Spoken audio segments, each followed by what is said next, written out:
Bonsoir madame, monsieur, le 20h sur Reflet d'Afrique Télévision, les titres qui seront développés dans un instant dans ce journal. Marois Ier, Amadou Amidou, succède à lui-même depuis le 30 octobre dernier après un long feuilleton électoral au sein de l'exécutif communal.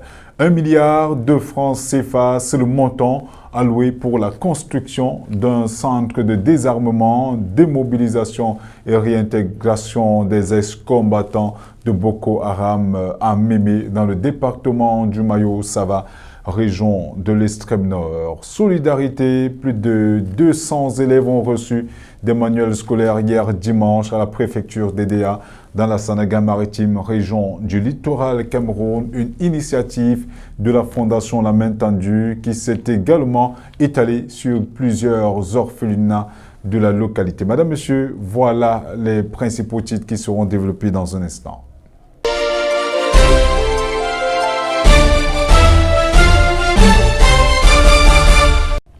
Bonsoir une fois de plus, nous l'annoncions tout à l'heure, dans le cadre de sa solidarité, plus de 200 élèves ont reçu des manuels scolaires hier dimanche à la préfecture d'Edea dans la Sanaga-Maritime région du littoral Cameroun. Une initiative, nous le disions, de la Fondation La Main Tendue qui s'est également étalée sur plusieurs orphelinats de la localité. Leslie Femba était de la partie reportage. C'est en présence des autorités administratives, traditionnelles et religieuses que la cérémonie des remises des dons aux enfants démunis et défavorisés de la Sanaga-Maritime a eu lieu à l'esplanade de la préfecture d'Edea. Préalablement prévue pour le 31 octobre, la cérémonie a eu lieu le 1er novembre afin de respecter le deuil national décrété par le président de la République en faveur des enfants massacrés dans la ville de Koumba. Cahiers, livres, sacs à dos, produits alimentaires et sanitaires ont été remis aux élèves dans le but de créer en eux et booster ainsi d'autres dans la quête de la réussite. Lors des travaux préparatoires, je fondais l'espoir que le comité d'organisation puisse effectivement, d'une part, primer les meilleurs élèves du département afin de stimuler l'émulation et relever ainsi le niveau d'études des élèves du département. D'autre part, de constituer pour la Fondation un portefeuille d'élèves à accompagner jusqu'à la fin de leur cursus universitaire, leur intégration dans la vie socio-professionnelle et enfin d'apporter un appui aux orphelinats reconnus par les autorités compétentes. Mes attentes, mesdames et messieurs, chers enfants, ont été comblées. Les meilleurs élèves sont en train d'être primés. Désormais, la Fondation est marraine de 5 élèves qu'elle accompagnera jusqu'à la fin de leurs études universitaires. Pour la présidente exécutive de l'association La Main Tendue, les 5 meilleurs élèves seront totalement sous la responsabilité de l'association. Je pense que s'il y a un chantre du vivre ensemble en Sanaga-Maritime, c'est le ministre des Transports, le président de la Fondation, M. Jean-Ernest Gallet Bibé. Et tout à l'heure, vous avez entendu les noms. Il n'est pas question pour nous de nous replier sur la communauté dont il est originaire. Il s'agit pour nous de primer tous les enfants du département, quelle que soit leur appartenance sociologique. Et c'est d'ailleurs pour cela que vous avez vu que contrairement à l'année dernière, où nous avons focalisé notre activité sur le système francophone, le sous-système francophone, cette année, nous avons élargi au sous-système anglophone, de telle sorte que nos enfants originaires du sud-ouest et du nord-ouest puissent participer, profiter également de l'accompagnement de la Fondation. Le meilleur des meilleurs de cette année n'a pas manqué d'encourager ses cadets à plus d'ardeur au travail. Pour mes camarades du secondaire, je leur dirais de travailler beaucoup parce que c'est avec beaucoup de travail et de soutien que je suis arrivé où je suis actuellement. J'ai eu un lourd soutien tant sur le plan social que sur le plan scolaire parce que je travaille avec les professeurs même durant le confinement où on n'avait pas le droit de se réunir. Ça ne m'empêchait pas de travailler avec mes professeurs via WhatsApp. Donc je dirais donc à mes frères qui sont encore secondaires de beaucoup travailler, de beaucoup chercher, de se confier en leurs professeurs parce que ces professeurs qui sont là pour nous encadrer, pour nous orienter jusqu'au succès. C'est en fait ça qui fait ma force. Le ministre Jean-Ernest Masséna-Ngalé Bibé n'a pas manqué de donner une place de choix aux créateurs qui lui donnent toujours la force de soutenir les plus faibles. C'est avec la satisfaction totale que le rendez-vous a été pris pour l'année prochaine. À Maroua 1er, c'est le Happy End après 3 jours de bataille électorale au sein de l'exécutif communal autour du poste de l'édile de la ville. C'est au terme de ces travaux que Amadou Amidou succède à lui-même. Entamés le 27 octobre dernier, les travaux qui n'ont pas eu d'issue favorable ont repris vendredi dernier sous l'insistance du préfet du Diamaré. Retour sur cette élection qui aura fait couler beaucoup d'encre et de salive avec Carole Nekwa et Amidou Kaou. Après plusieurs tractations marquées par l'indélicatesse du doyen d'âge qui, à plusieurs reprises, a opposé son veto pour la poursuite des travaux, certains conseillers municipaux avec à leur tête le candidat Youssouf Isaac Balabar ont quitté la salle laissant libre cours pour la suite de l'élection. C'est au total 19 conseillers municipaux qui ont finalement pris part au scrutin avec à l'arrivée le triomphe de Amadou Amidou alias Madi qui remplit pour la 3e fois consécutive à la tête de la commune de Maroua 1er avec un score fleuve de 18 voix pour et un bulletin nul. Un happy end pour l'heureux élu qui tôt dans la journée en compagnie de ses alliés ont remis les travaux entre les mains d'Allah. On rappelle, la reprise de ce scrutin fait suite à la requête de Youssouf Isaac Balabar contestant l'élection du maire tenue le 21 février 2020. Après 3 jours de tractation, c'est par une communion parfaite avec ses militants et les remerciements du maire que les travaux ont définitivement pris fin. Les travaux étaient présidés par le préfet du Diamaré, Jean-Marc Ekoa Barka. Le nouveau bureau élu et tous les grands conseillers à se mettre résolument au travail pour que la commune d'arrondissement de Maroua 1er profite de leur expérience. Je ne veux pas m'étendre là-dessus. Je voudrais remercier les uns et les autres, tous ceux qui ont assisté à cette séance de travail depuis le matin et qui ont, pour certains, accepté d'attendre jusque dans la nuit pour que nous arrivions au terme de ce conseil de plein droit. Une fois de plus, merci à tous les conseillers, merci à tous les mandataires présents et à tous les fonctionnaires qui sont venus assister à ce conseil municipal. Merci. Au terme de cette session de plein droit, les populations sont sorties nombreuses pour célébrer la victoire du maire élu Amadou Amidou avec des youyous des mototaximens. La fête s'est achevée tard dans l'arrondissement de Maroua 1er. Les travaux sur la route nationale numéro 6 au ralenti depuis quelques mois ont repris le 29 octobre dernier. L'entreprise Sogea Satom, en charge de la construction du tronçon Babadjou-Matazem, long de près de 17 km, a commencé les travaux de terrassement. Juste après cette phase de terrassement, l'entreprise, selon des sources bien informées, procédera au dépôt de la couche de fond. D'ici peu, les populations de ces localités pourront se réjouir de la naissance d'un nouveau goudron de ce côté. Lutte contre la pauvreté, les ménages bénéficient du projet filets sociaux dans les régions anglophones. Les 2 régions anglophones du nord-ouest et du sud-ouest du pays confrontés à une guerre indépendantiste depuis 2016 ont bénéficié du projet filets sociaux. 6 500 bénéficiaires ont été recensés dans les 6 communes des villes de Bamenda et de Limbé. Ils ont commencé à bénéficier des transferts monétaires au cours du mois d'octobre 2020. Ce projet, qui cible les ménages les plus pauvres, vise également à transférer 180 000 francs CFA par an à chaque famille bénéficiaire à raison de 30 000 francs CFA tous les 2 mois. Ces fonds leur permettront de subvenir aux besoins de base de la famille et de créer de petites activités génératrices de revenus. En dehors des 2 régions anglophones, le projet filets sociaux va également toucher 4 000 ménages dans les régions de la Damaroua, l'Est, le Nord et l'extrême Nord pour un total de près de 10 500 ménages.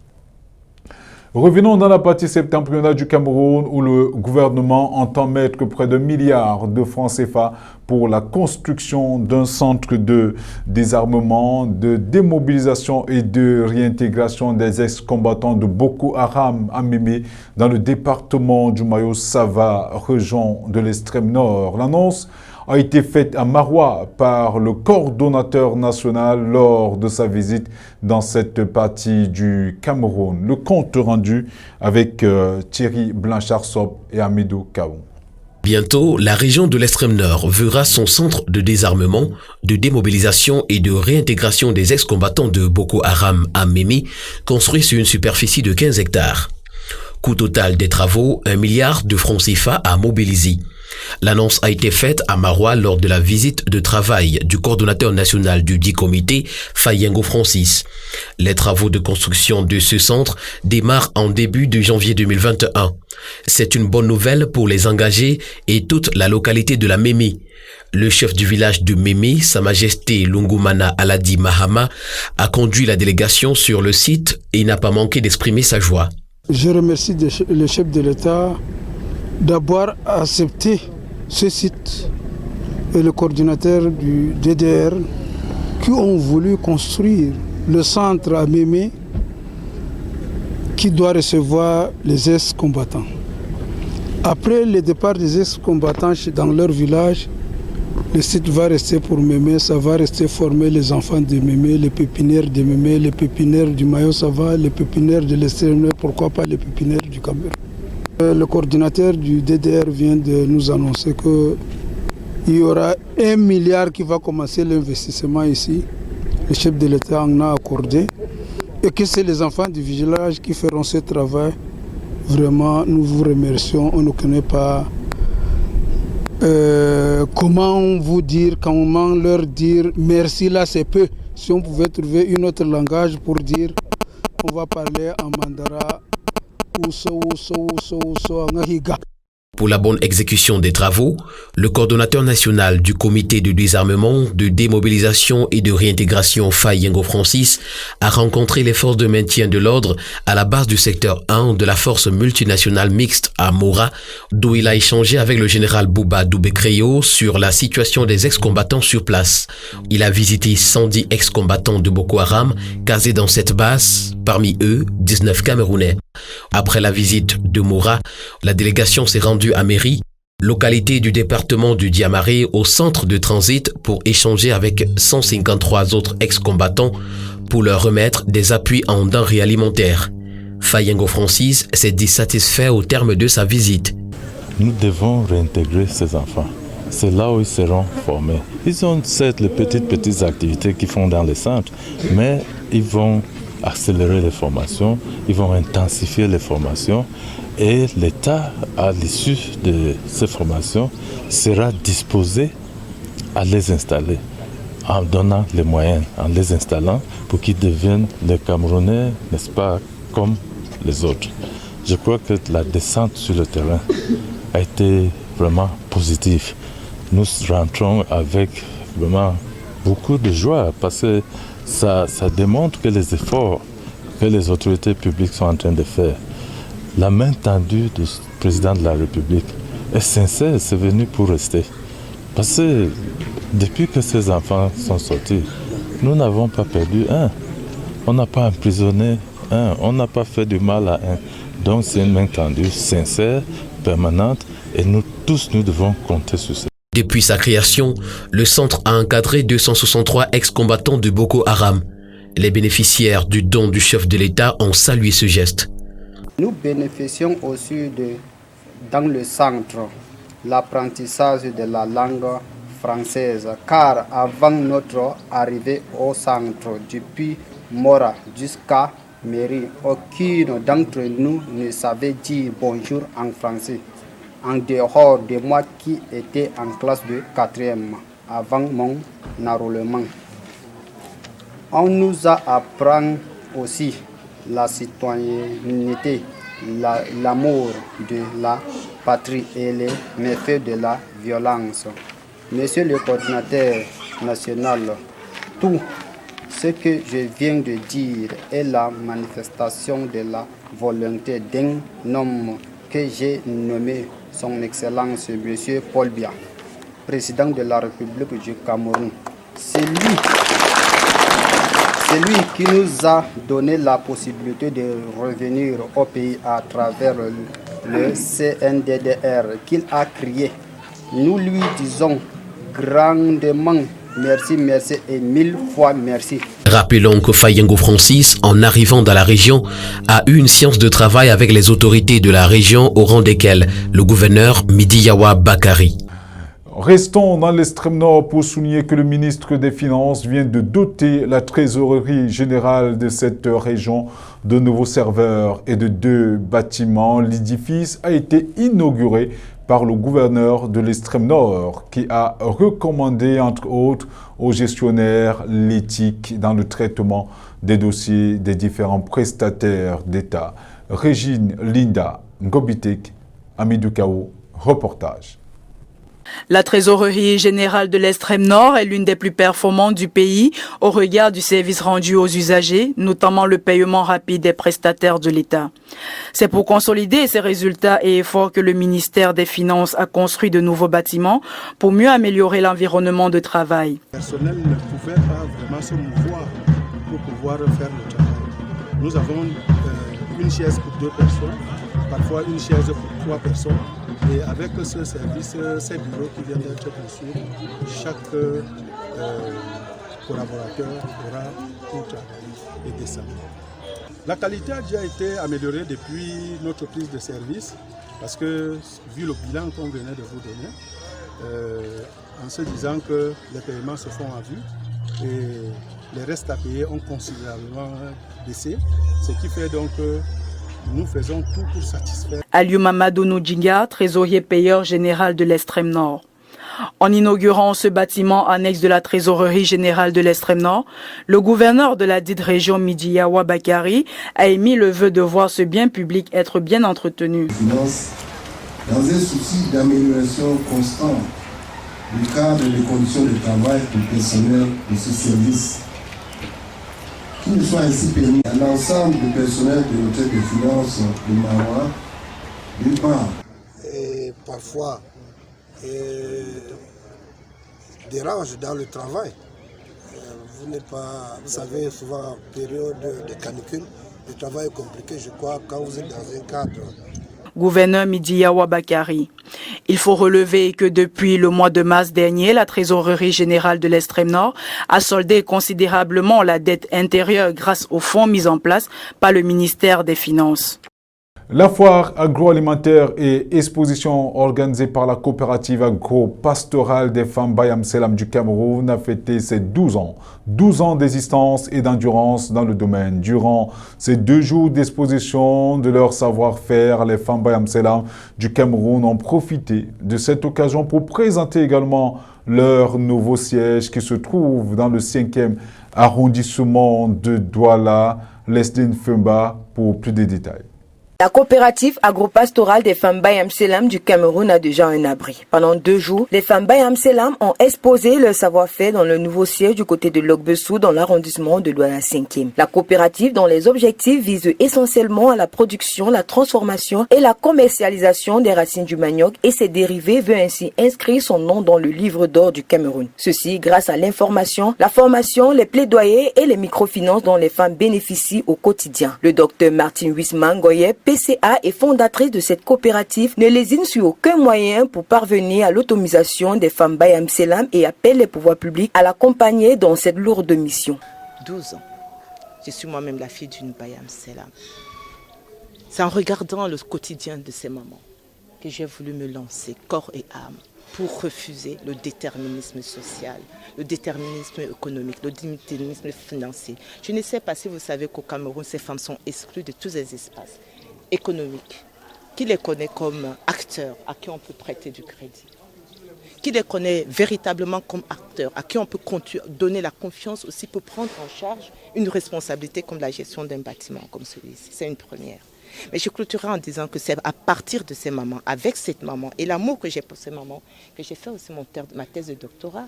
sur l'autonomisation des Bayam Selam. Thèse de doctorat qui a été primée et thèse de doctorat aussi qui m'a valu un titre de chargé de cours à l'université de Douala. Voilà ce que je peux dire, qu'une seule main, comme dit une belle sagesse populaire, ne peut pas faire un paquet. Je ne suis pas seule, je suis avec mes mamans, je suis issue de leur milieu, je suis la fille d'une Bayam Selam. C'est simplement pour ouvrir les horizons de l'espérance, de l'espoir, qu'il n'y a pas de déterminisme. Il y a quelque chose qui est fondamental, la volonté. Il y a un autre qui s'ajoute à cette volonté, la responsabilité. Mais il y a quelque chose qui est encore supérieur à tout cela, l'amour dans la sincérité.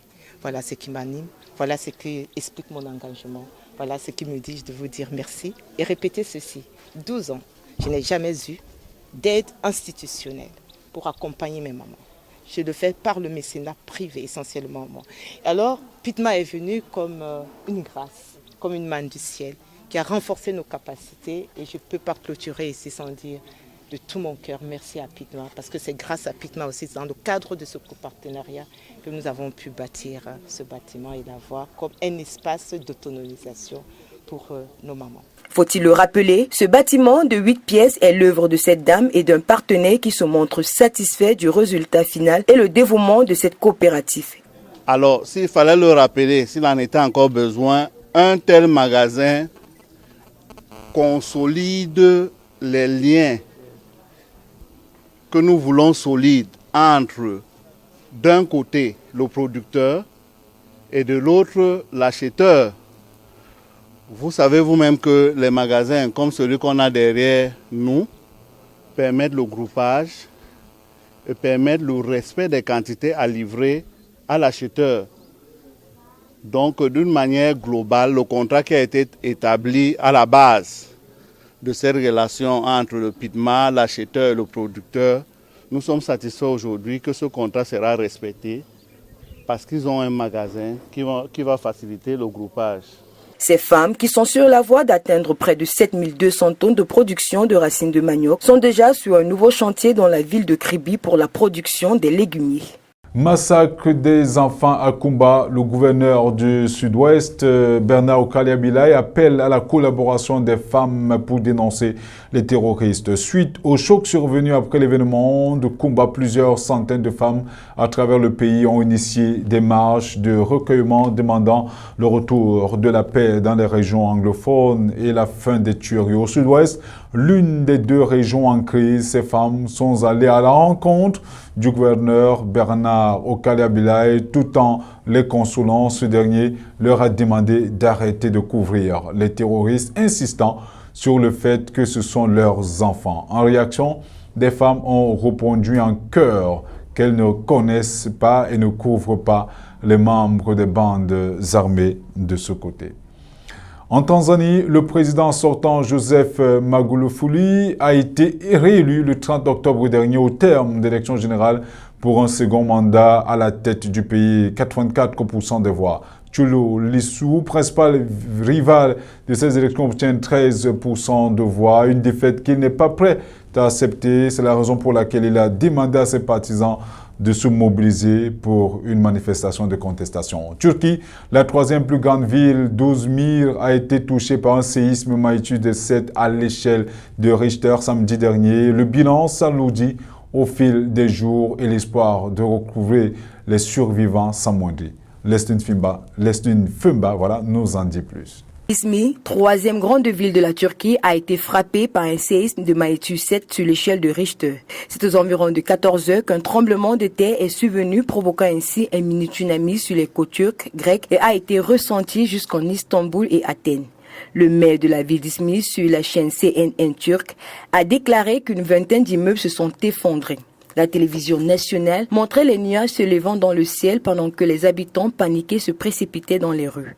C'est à l'aide des tronçonneuses que les secouristes, aidés par les populations, tentaient de se frayer un passage dans les décombres d'un immeuble d'habitation de 7 étages pour sortir des personnes emprisonnées sur les briques.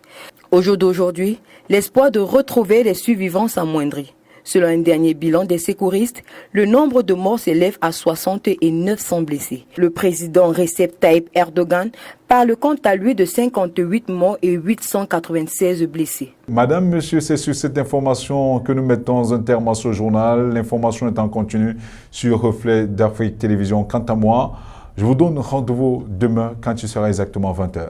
Au revoir.